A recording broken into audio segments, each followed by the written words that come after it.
Welcome to our morning show on WRCO Radio. We're pleased to welcome back some guests from our morning show studio, or to our morning show studios that were on a little bit earlier this year, and then they've rested well over the summer. Senator Howard Marklein represents the 17th Senate District, and Representative Tony Kurtz of the 41st Assembly District. Was it a good summer for you, Howard? It was. I think the weather was overall pretty good, and I went to a lot of county fairs. I think I got 6 county fairs now, and which actually is down a little bit from my old district. So, and had a chance to go to some new fairs. That at Crawford County, for example, is new in my new district. So, and there's just a lot of festivals, and almost every community has some kind of festival and stuff, and there's still a lot of those coming up yet. So yeah, it was good. The crops sure looked good, at least from the road. They sure looked good. Great growing season, I think, for the most part. We had pretty good rains. A lot of farmers are having a tough time making dry hay. You could cut and chop pretty easy, but boy, getting 3 dry days in a row was kind of tough. But yeah, it was good. It was good. How do the crops look in the Waniwak area, Tony? They look good. The only problem with some corn, we've had some issues with some of the, tar spot and some other funguses. And then same with the beans. We've had some issues with beans too. But all in all, it has been a good growing season. But obviously, as a farmer, we can always complain about something. And prices. If you're a beef guy or gal, you're pretty ecstatic. But I know dairy is struggling, the same with the grain guys. So, And you've been at some county fairs? We've had some really wonderful fairs. I was at the Richland County Fair twice and spent a good part of Saturday there, and it was just packed. I was just ecstatic how many people were there, and I was there for obviously the auction, but then I know that the Derby was a huge draw too. So no, it was great. It was great to see. But we had good weather, and it was a wonderful fair. So yeah, well, good to have you guys in here. I wanted to start off kind of on a somber note. We talked about the recent violence and the assassination of Charlie Kirk, and recently the senator in Minnesota. Not an easy time, Howard, to be somebody out there in the forefront. Yeah, and it's just unfortunate. I just grieve for all those families that are victims of the violence. And last month I attended a national conference.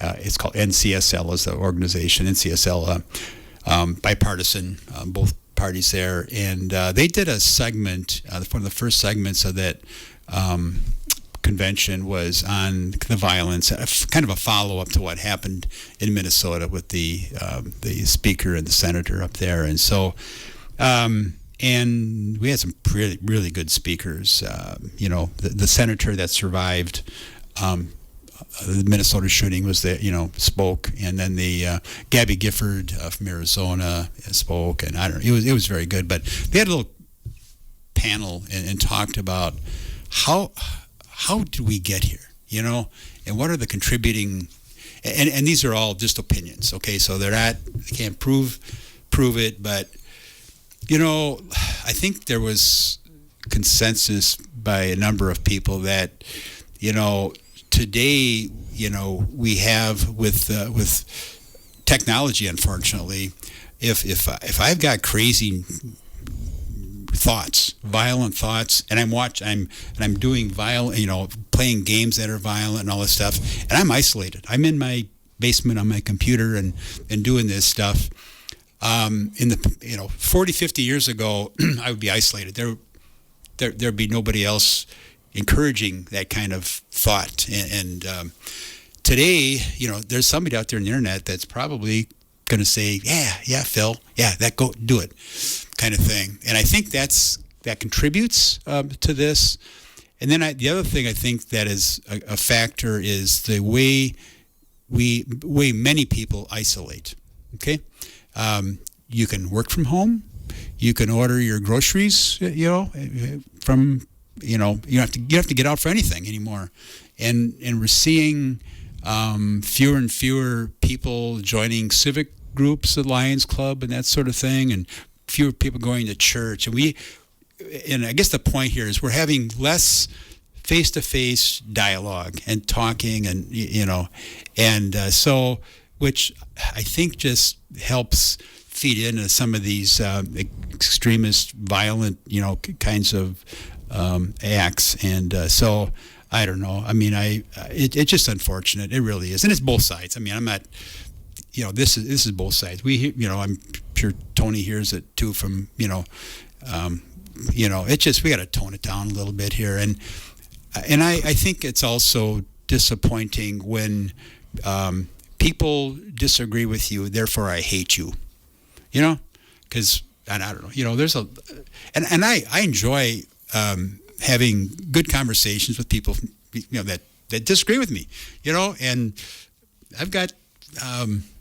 It's fun. I enjoy it. We have a lot of banter back and forth, and we're friends. And we probably disagree on 50% of the issues at least. So. But that's old school, though. That's old school. That's again, it's talking one-on-one with people, and so I don't know. I did just again this whole violence thing it's unfortunate, and I hope that I hope and maybe it took this assassination last week to get people to wake up and get some, I guess, common sense, and hopefully we don't have to go through this again. Tony, anything you wanted to add? No, Howard's. I first of all, just my thoughts and prayers of the Kurtz family. I mean, that's two beautiful children. Not going to have a father now, but. Obviously, what happened in Minnesota to the rep up there and her husband. Once again, it's just senseless, and I think I'm 58 years old, and I don't think we don't really understand something has changed. And to Howard's point, something has changed in the last 30, 40, or 50 years. I know some people want to focus on, it's just the weapon. No. Something in society, something in our DNA, something has changed. And until we can figure it out, I think Howard's very accurate on where he thinks it's. I also think social media is not, on one hand, being able to buy things online. And obviously we did that around COVID. We had for some of us had to isolate. But I don't think overall it's been healthy for our society. And one thing about Charlie Kirk, and that's the thing, I don't think people truly understand the following that he had.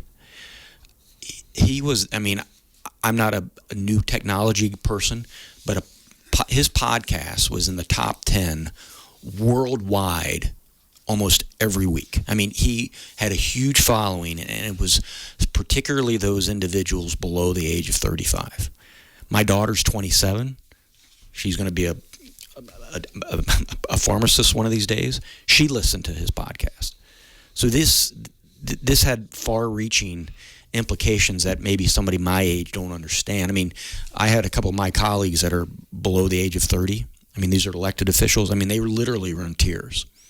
So I don't think maybe the three of us in this room truly understand his impact and what he meant to younger people. But it's something. Like when my own daughter said, "Oh, I listened to him," I was like, "Oh, wow."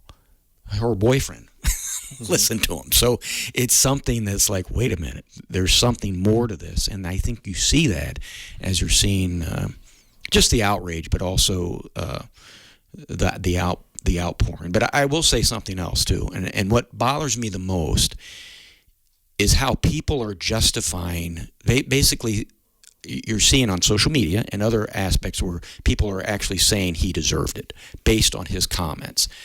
That, to me, in my very humble opinion, is the problem. The rep that died in Minnesota, she was a Democrat. The last thing I would want is something like that to help happen to some of my colleagues who might be on the other side of the aisle. I would never ever say something like that and wish that upon somebody. But to have the people out here, and to be honest with you, Phil, there are people in this county and it's on both sides of the aisle. I mean, I'm not saying both sides are I'm not going to say responsible, but are, in my humble opinion, are contributing to this. So I think we do need to dial it down and get back to the basics of actually looking somebody in the eye and talking to them and saying, you know what, I disagree with you, but I still respect you. This week they talked a little bit about safety at the state or the Capitol building. Howard, any comment on that? Do you feel it's safe, or do you need to have restrictions on visitors and things like that? So our state capitol is probably one of the most open, accessible state capitals in the country. You know, I've been to some other state capitals, and you got to go through security and metal detectors and all that. So, and you know, I like the openness. This is the people's capital. It's not mine, and it's not Tony Kurtz's. You know, it's the people. So they ought to be able to, you know, come in and stuff. But and we've talked about this in the past. I mean, you can come in. There are multiple entrances, okay, which is potentially a problem. Maybe you can come in on the ground floor, multiple entrances, 4 entrances on the first floor. I mean, so, you know, I don't know. I guess, you know, I think that I know that, like, the new Senate Sergeant at Arms, he's very much into safety and stuff, and he's a former military background, and I'm glad that he is there now, because he's much more focused on safety than people were 15 years ago or whatever. You know what I mean? Mm-hmm. And so he's watching people. He's, you know, and even in committee meetings. When Tony and I are in Joint Finance Committee, when somebody just starts walking up to the dais where we're sitting, he will stand in front of them. You know, he'll intercept them. You know, because he doesn't know why they're coming up, and they may be coming up to hand us a piece of paper or something like that. But you know, and I appreciate that caution. So I think there've been some improvements made. Just based on the personnel that are now in charge of the operation of the legislature. So I hope we don't have to get down to a point where we're just locked down and you know, I've seen people go through like in Denver, and you know, they'll have something in their pant, you know, a piece of metal, and you got to take it out, and you got to leave it here, throw it out then and stuff. And it's, I don't know, you know, mm-hmm. I like our situation today in Madison. I hope hope we continue to be safe, and you know, I guess I'm not advocating for locking it down at this point, but we'll have to see. That's not my call. That'll be made by the leadership in both houses. Tony, you're an ex-military guy too. Does that make you more aware of your surroundings? Oh, it definitely makes me aware of my surroundings. But I tend to agree with Howard here. I like that people can come and go in our beautiful capital, and it is. And to be fair, I don't think someone's going. I shouldn't say. We're targets no matter where we're at. I mean, I think the Capitol, we have Capitol Police. They're very visible. They're very around. I think it's going to be out and about. I mean, like, you know, today I was at the family restaurant, and so it's. I like our Capitol situation. We have a beautiful Capitol. I like that it's open, and I think it would be a tragedy if we had to close it down. Education in the news. I know you guys, did some things, gave some bonuses for education in terms of special ed and different things like that. Howard, did you want to comment on that? Yeah, I mean, in the budget, obviously Tony Kurtz and I both serve on Joint Finance Committee, and so we were pleased with the increase in the special education funding. I mean, that was a historic increase.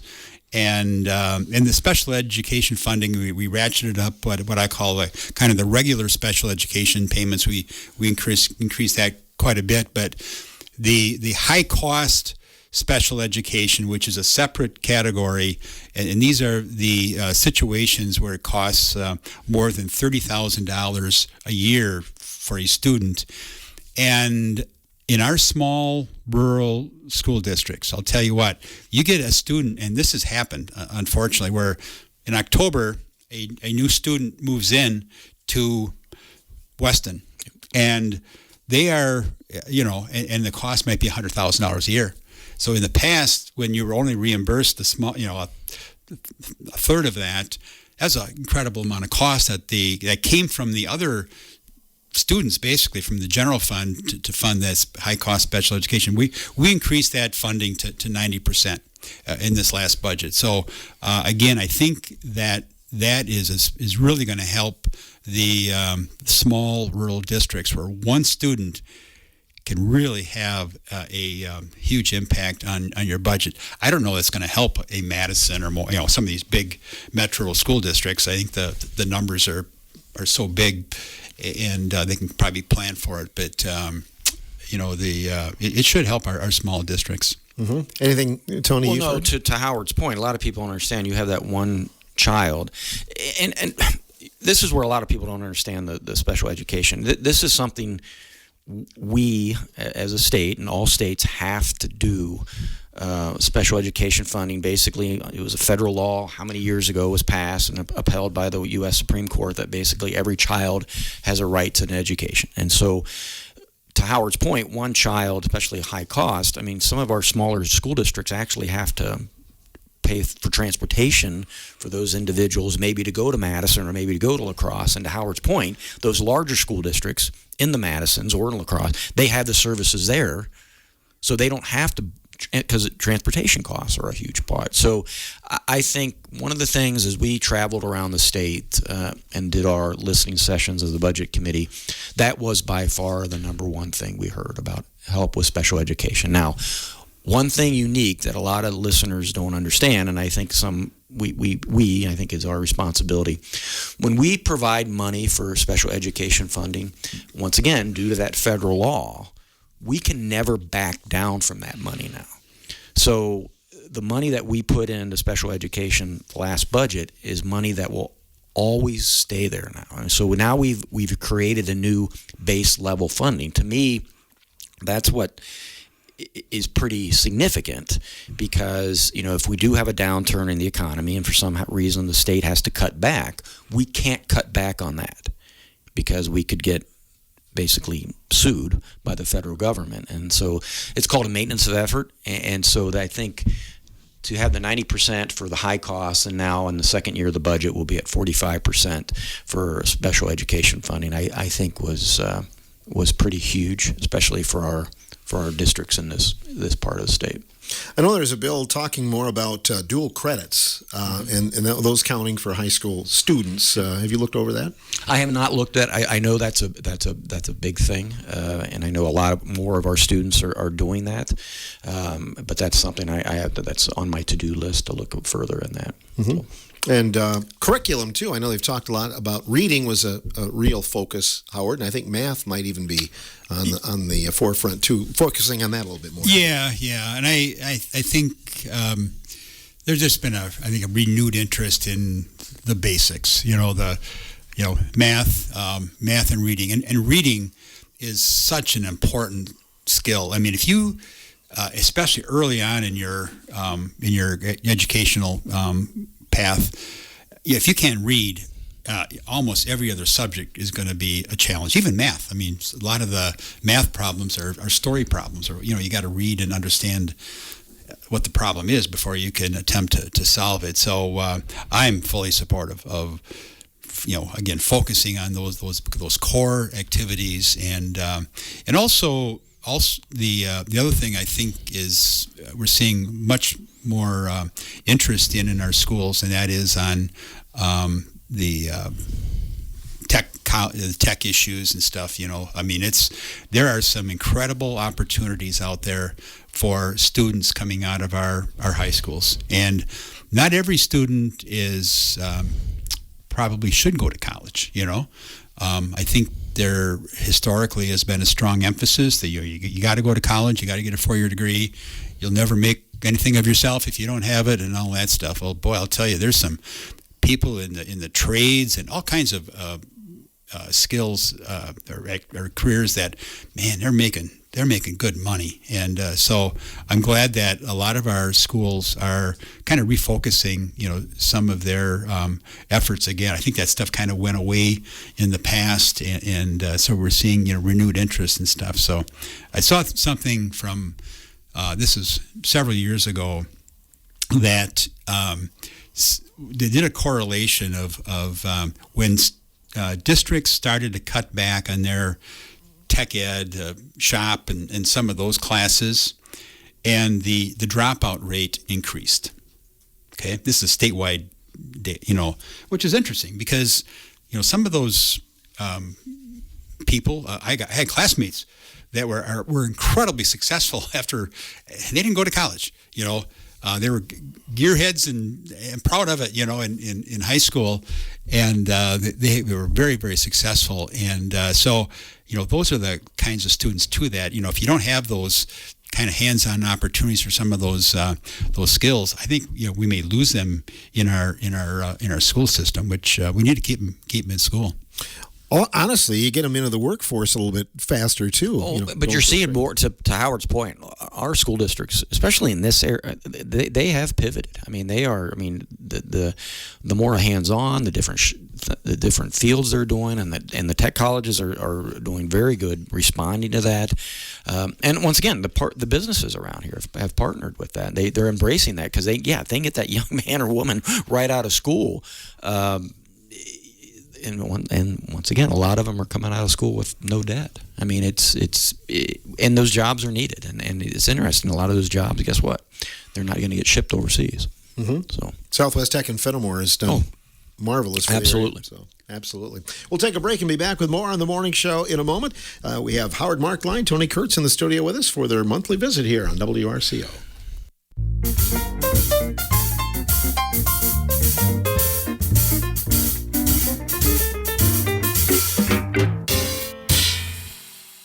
State Senator Howard Marklein, Representative Tony Kurtz in our studios today to talk about statewide topics. As we were talking about education a little bit, I know there was recently a bill, or I guess it was being talked about, the possibility of consolidation among the rural schools. And Howard, I know that's kind of probably a dirty word for some people, but they were talking about districts, if they voluntarily went ahead and agreed to consolidate, that there would be a bonus and those kind of things. Have you read up on that, or do you know a lot about that? I really haven't. I think that was a proposal in the Assembly, so I really haven't looked at it closely at all. So, and our schools are so important to our communities, and you take away some of our schools, and there's probably there's not much. At least what some people think, there's not much left there. So that conversation, it's probably, like we were talking earlier about having a conversation. It's probably a good conversation to have respectfully and all that. But the communities need to be engaged with that. And so one of the things that I look at when I look at my school districts is the number of their enrollment, okay? And, I've got a school district that has got an enrollment of 4,100 students. It's huge, And so, but then we've got a lot of small little school districts, and of, Seneca 270 and Schulzberg 300 and stuff. So anyway, and one of the things that I've had conversations with my district administrators, and what is like the minimum number of students that you should be graduating, okay? Because you're graduating 18, I'm making up a number here. Is that enough to offer foreign languages and some of these opportunities and stuff, so because we've got a number of districts that are kind of in that in that range, and And the scary part of it, the scary part for me, is that the numbers are going to get worse before they get better. When a lot of administrators have shown me their junior year and senior year enrollment, and they look at their first grade, second grade, third grade, and unfortunately, the 10 years from now, it's going to be a lot worse. So I don't know. It's other states have looked at this, and years ago, Minnesota and Iowa both looked at this many years ago. So I don't know. Where I have not had a chance to look at the proposal that's out there, but it's worth a conversation. I'm not, and it's going to be a difficult conversation. You have a lot of small school districts in your area, Tony. I do. So our assembly district touches 18 different school districts. Wow. And to Howard's point, we got the large ones. Probably the Dells is probably the biggest one, Wisconsin Dells, and obviously wonderful Weston is the smallest. But I do think it is something we need to have a conversation about and to see what that looks like. Believe it or not, there is under state law right now, there is a method for schools to consolidate. The problem is it's not a very good enticement for schools to do that. They actually get punished in like the fourth year once they do that. And so Representative Joel Kitchens, he's the chair of the Education Committee. He's the one that is kind of looking at all this and the series of consolidation bills. And basically, to your point, when you kind of did the teaser, it would incentivize schools to do that. But I do think it's something as a state we need to look at. I mean, I think we need to have a good civil conversation about it and talk about it. And to be very fair, if you look at it, I know I'm going to make some people upset when I bring this up, but the campus out here, Richland campus, when the UW system made the decision to close this campus and others, the campus up in Wausau just announced the other day it's closing. So, and one of the reasons for it, if you look at their fall enrollment in statewide in the two-year campuses, it's drastically down again. So demographics, we've talked about that. I know I've sat at this table and talked about, 2026 will be the lowest graduating class in the state of Wisconsin. And Howard kind of mentioned the point, the trend is down, demographics. It's, if you read any major, like Wall Street Journal, they talk about just about how the demographics issue is going to affect the United States, and it's affecting Wisconsin. It's affecting all Midwest states. We just simply do not have the birth rates like we had back in the 50s and 60s, and unfortunately, we have to come to that reality that we don't. And we know how many kindergartners started school. The count's going to be September 15th. Well, here in the next couple of days, and so we'll have those figures here in a couple of weeks to see how many kindergartners we have, and then once again we can plan that out till graduation. And unfortunately, the numbers aren't like they were years ago. So it's something we need to talk about. What's the status of UW Baraboo? I know they're doing a lot of discussions right now. I know there's a regents meeting coming up. Like I said, I actually got contacted from the folks up in Marshfield, because obviously they have a two-year campus, and I know that they're looking at a couple things. I actually had a breakfast with the new county administrator, and we were talking about the $2 million that we were able to get in the last budget, and that money for the campus to help revitalize the campus out here. And I know we have a little work to do with WEDC because they're being a little difficult right now, but that money is still available. But yeah, the other two-year campuses, if you look at their enrollments to the ones that are open, they're pretty low as well. So. From one of our news stories here, Howard, wanted to have you comment on Wisconsin Supreme Court deeming statutes to be unconstitutional for allowing legislative committees to block state executive agencies from publicizing final administrative rules approved by the governor. Would you like to comment on that? Sure. So the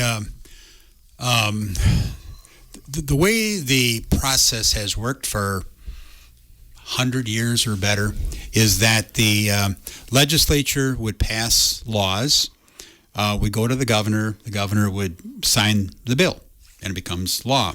And then generally the legislature would grant rulemaking authority to the agencies, and to work out the details, the when the application is due and the form and all these kind of nitty gritty little things to run a program. Okay, and then that rule would come back through the legislature. It's called JOCR, the Joint Committee on Review of Administrative Rules, or JCRAR. And so anyway, so and it worked really pretty effectively. Okay, because it came back.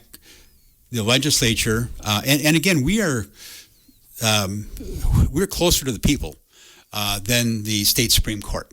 Okay, Tony's at the Richland County Fair. He talks to people. Okay, so we're much more. And so the idea there is to come back and have oversight over these rules, see if they make sense.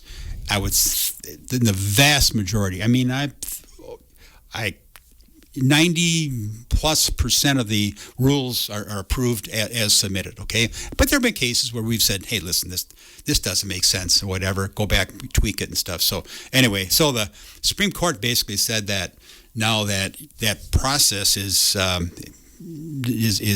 used anymore, can't be used anymore. So, and the consequences of that can be pretty significant. Okay, because basically what you're doing is you are empowering the bureaucracy. You're empowering the executive branch incredibly, and I don't think people understand. This stuff is all inside baseball. We live it. As a legislature, we know what's going on. The average person out here doesn't. They don't have an idea of what the consequences of this will be, but it's significant. And I don't know, maybe I shouldn't jump in here, but do you want to talk a little bit about the increase in the fees, Tony? So, because I think that is directly related to that. But I want to emphasize what Howard said. Once again, this has been across Republicans, Democrats for decades. It's not something new that the Republican legislature is all. This is something, the rule process and the way it's been done has been this way for decades. And now basically you're telling the administration and their agencies, once you implement these, now that's law. So to Howard's point, we've been getting a lot of calls because DATCAP, Department of Ag, Trade and Consumer Protection, is proposing a fee increase on basically livestock handlers. And when you talk about a fee increase, you might think maybe 10-20%. Well, no, you're almost talking a 1,700% increase on some of these livestock handlers. And so that's where the current fee is $420. The fee would go up to over $7,800. It's a $1,700 increase. And so Wisconsin Farm Bureau has been very proactive on getting what they call a call of action, because you have now you have a comment period. So public comments, DATCAP is taking public comments on the rule, and that is literally the only way it's going to change, is if the Secretary Romansky and his agency says, yeah, this is pretty excessive. Or they can say, no, we're going to keep that in place. And we, as a legislature, we have no say in that. Now, we could implement a law or do something, but once again, we'd have to get the governor to sign it. That takes time. But before, we could stop it and say, this is a little excessive. Maybe a 10-20% increase, which, to be fair, in the state budget, we did do some increases on different fees.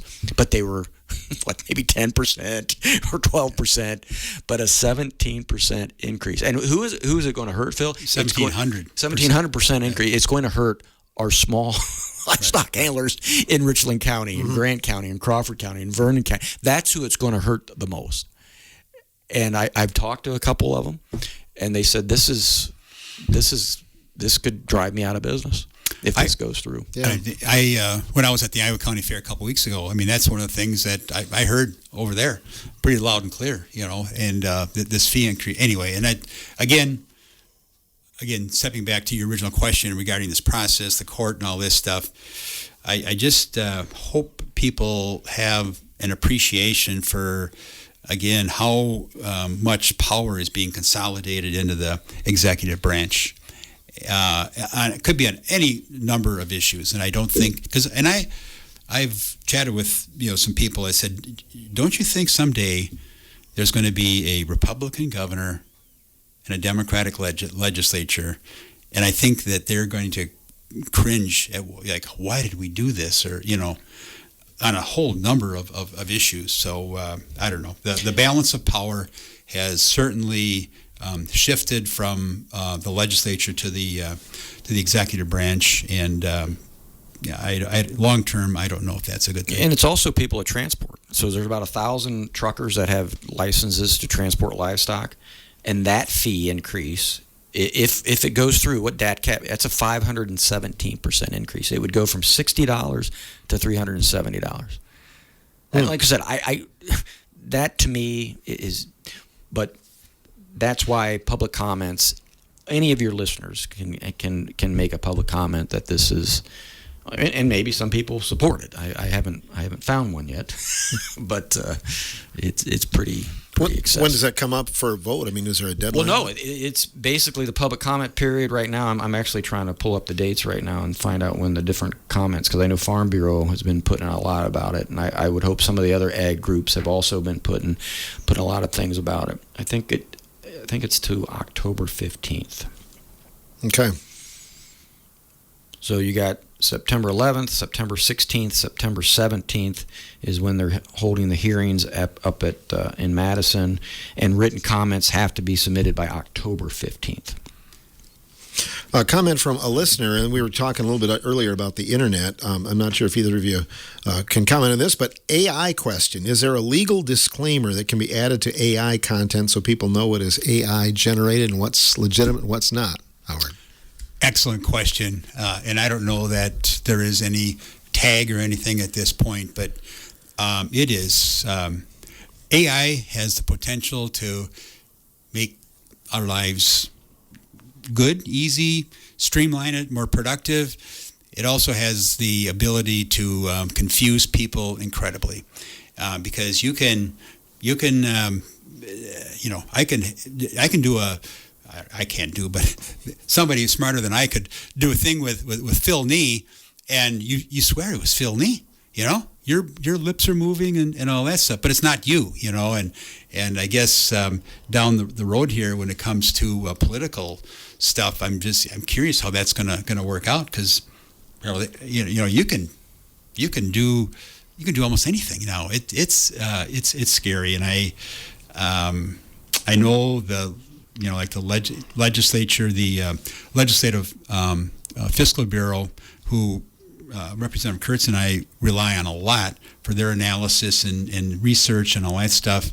They are very, very cautious about using AI. They don't want, because you can do. I can put a brilliant paper in front of you, with conclusions and analysis and all that stuff, and it may not be right.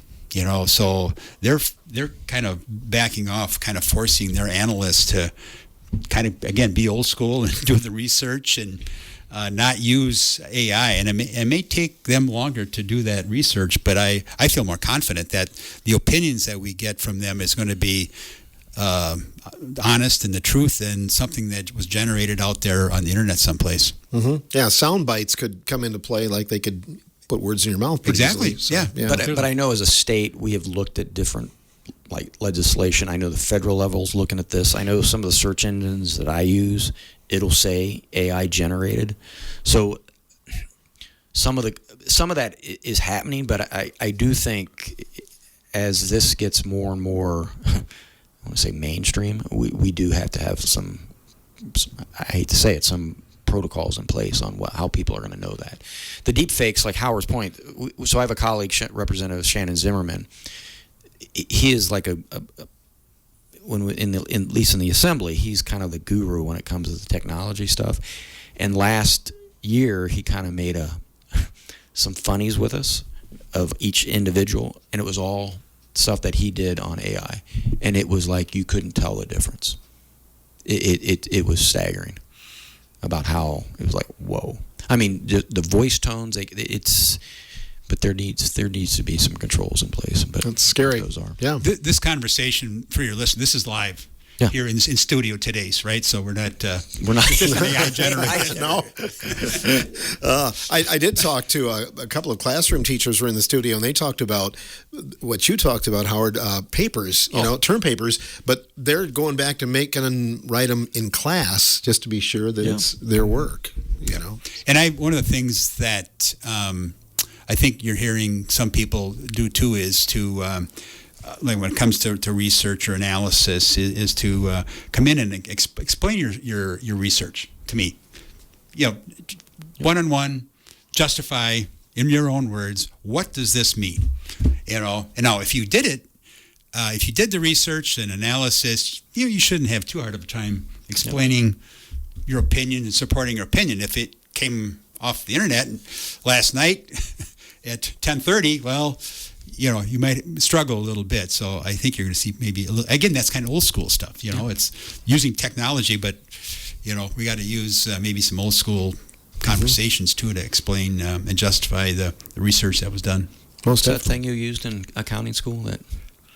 Abacus. Abacus. Yeah. So one of the things that my prior life that I did often was to do I called it review by interview.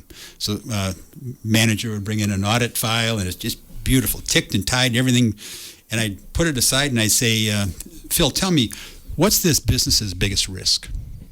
Who's their biggest customer? Who's their biggest supplier? What are the supply chain risks? Explain to me, what's their interest rate risk? What happens if interest rates go from here to here? What's that going to do? And if you can't explain and answer those questions, then you haven't done a very good audit. I don't care what the file says. Very true. Do you have a blue book for me? No, but we will very shortly. They're coming up. Today. I use those for trivia, so and people in your areas can get those, right? Yes. They'll get ahead of the curve here. They'll study up and be ready for your question. For Trivia-thon. They get delivered to the office, I think, today or tomorrow. Okay. Well, next time you can bring one for us. Absolutely. All right. Tony will be back next week. Howard, you'll be back in a couple of months, I guess. So I did want to mention, if I could, because it'll, for timing wise, there's a Senate Scholar program that's been going on for a long, long time.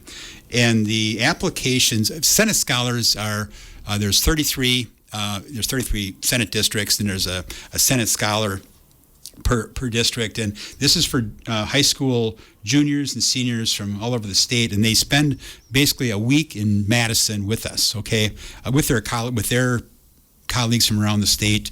And anyway, the application is due on November 7th, which I think that might be ahead of the next time I'm here. So I wanted to put that out there.